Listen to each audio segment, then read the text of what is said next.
우리가 살아가면서 피할 수 없는 질환들은 어떤 것들이 있을까요? 어떤 사람이든 시간의 흐름에서 자유로울 수는 없기에 우리는 노화의 과정을 겪으면서 다양한 질환들과 마주하게 됩니다. 하지만 이러한 질환을 제대로 치료하지 못하고 방치하게 되면 연령이 올라갈수록 심각해지고 결국 더 안 좋은 질병으로 고통받을 수 있다는데요.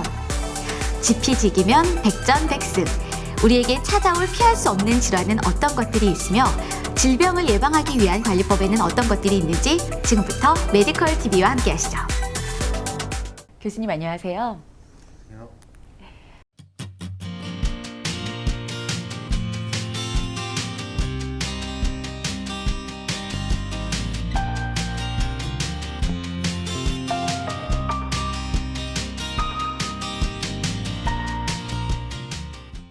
교수님, 오늘의 주제가 이제 일상에서 겪을 수 있는 다양한 질환들에 대해서 좀 여쭤보려고 하는데요.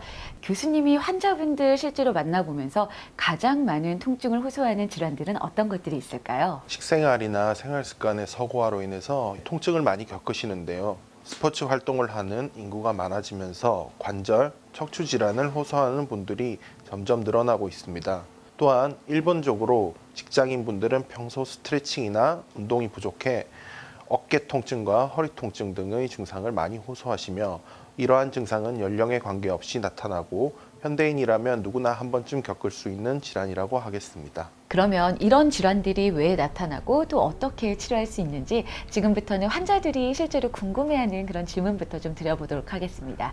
먼저 허리와 관련된 질환들은 어떤 것들이 있을까요? 허리 질환 중 흔하게 경험하시는 질병들 보면 척추 침만증, 척추관 협착증, 퇴행성 디스크, 척추 분리증, 요추부 염좌, 척추 골절 등이 있는데요. 그중 많은 분이 허리 통증이 있다고 하면 허리 디스크라고 생각하시고 병원을 찾으시는 분들이 많습니다. 저도 허리가 아프면 이거 허리 디스크 아니야? 이런 생각을 좀 먼저 하게 되거든요. 허리 디스크는 정확하게 어떤 질환인가요? 허리 디스크는 현대인들이 가장 많이 호소하는 질병 중에 하나인데요.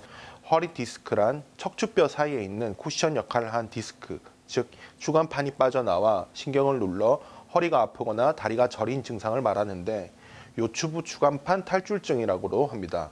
특히 허리 디스크의 경우 초기에는 통증이 별로 없어서 대응 치료가 미흡하기 쉬운데요. 나중에 참기 힘들 정도로 고통이 심해져서야 병원을 찾는 경우가 많습니다.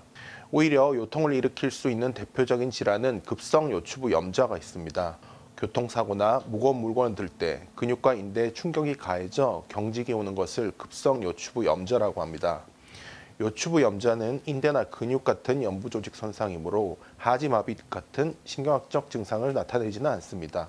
하지만 이 질환은 대개 수준의 전로 증상이 좋아져서 큰 문제가 되진 않습니다. 그렇다면 허리 디스크는 왜 생기고 증상은 어떻게 나타나는지도 궁금합니다. 척추 질환은 각 질환마다 다양한 원인이 있기 때문에 한 가지라고 딱 꼬집어서 말씀드릴 수는 없는데요.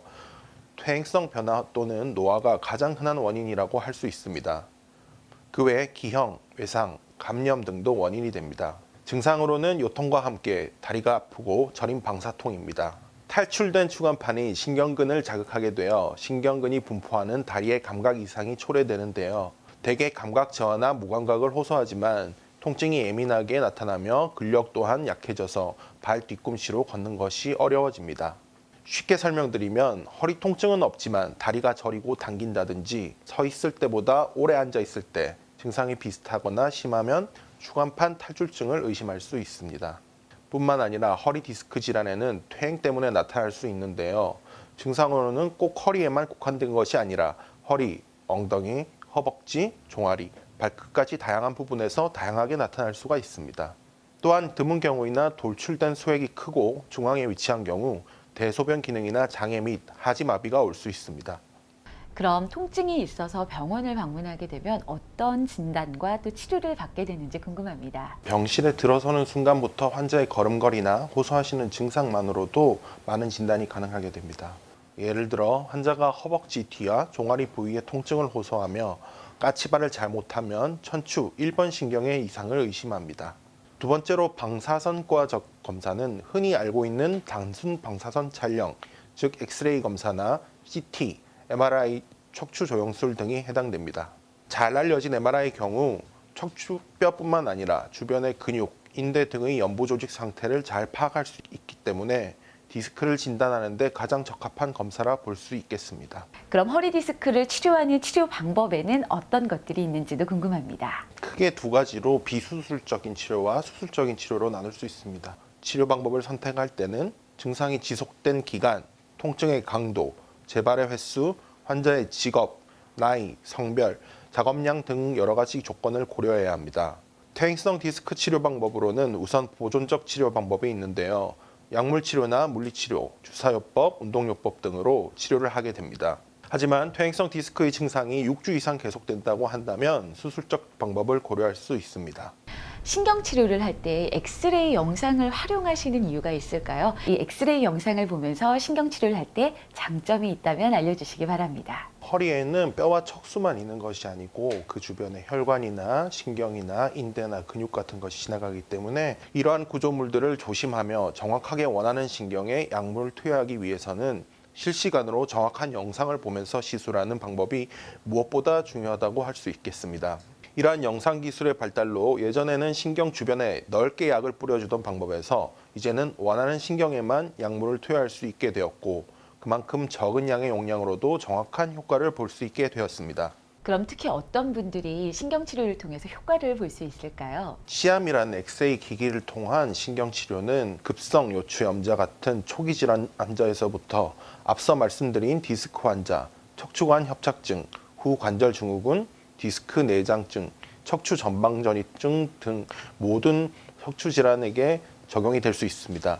특히 이러한 신경치료의 경우 수술 전 최선의 치료라고 말씀드릴 수 있겠습니다.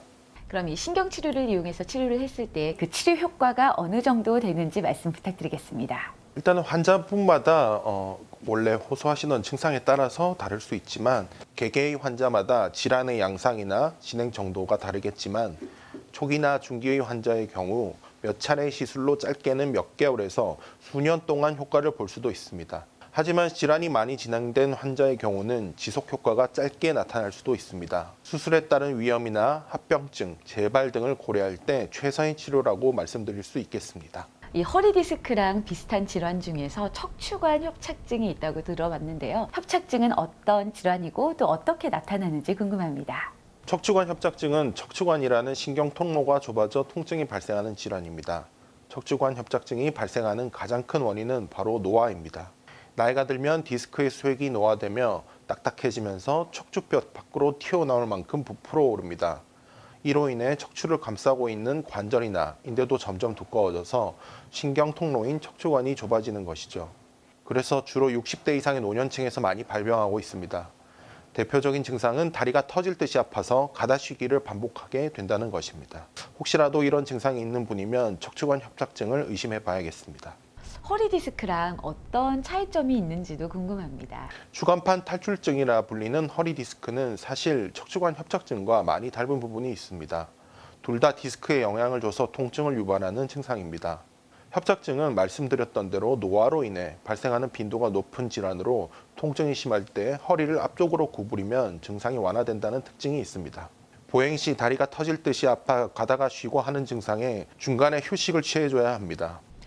이 척추관 협착증은 보통 어떤 사람들에게 발생하나요? 주로 노화가 원인이기 때문에 50대 이상의 장년에게는 잘 발생할 수 있지만 하지만 여성의 발병률이 더 높은 편입니다.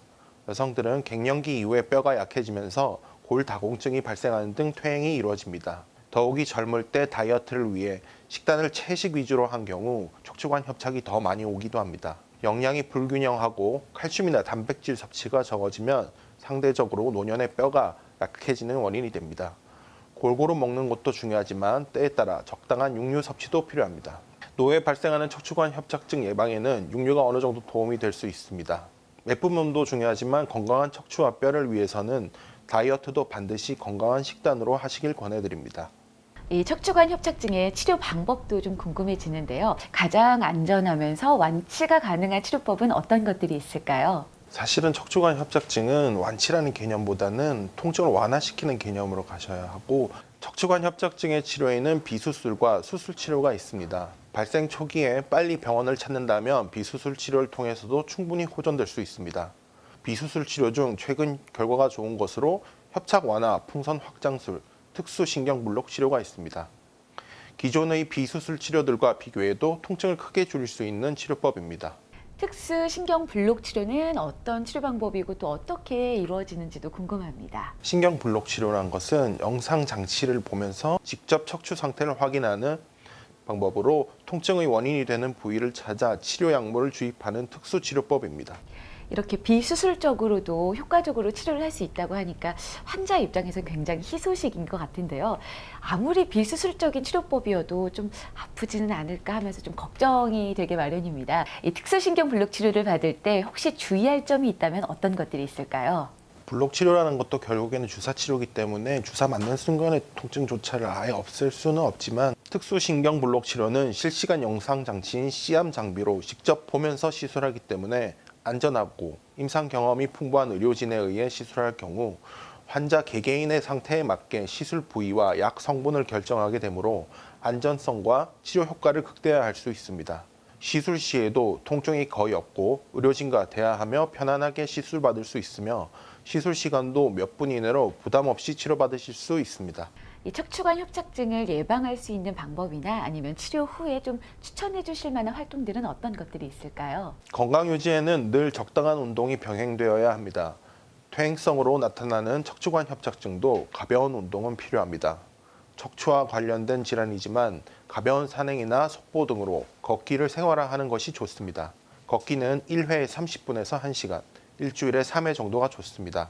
일상에서 몸을 풀어주는 체조는 습관을 들여도 좋을 듯합니다. 여성분이라면 칼슘 섭취가 기본입니다. 노년에는 뼈 관리가 중요하기 때문에 우유나 시금치 등의 음식을 통해 가능하면 칼슘 섭취량을 늘리도록 하셔야 합니다. 교수님, 마지막으로 허리 통증 있는 분들에게 한 말씀 부탁드리겠습니다. 결국엔 바른 자세와 운동만이 가장 좋은 습관이라고 할 수 있고 무엇보다 중요한 것은 허리 통증이나 다리의 통증이 느껴지게 되면 검사나 수술에 대한 부담 때문에 병원을 찾는 것을 미루시게 되는데요. 그러지 말고 초기에 전문의를 찾아 정확하게 진단받고 치료를 시작하는 것이 기간도 줄이고 치료 효과도 좋게 합니다. 최근에는 수술 없이 치료할 수 있는 방법들이 다양하게 개발되어 있으니 부담 없이 병원에 내원하시기를 권해드립니다.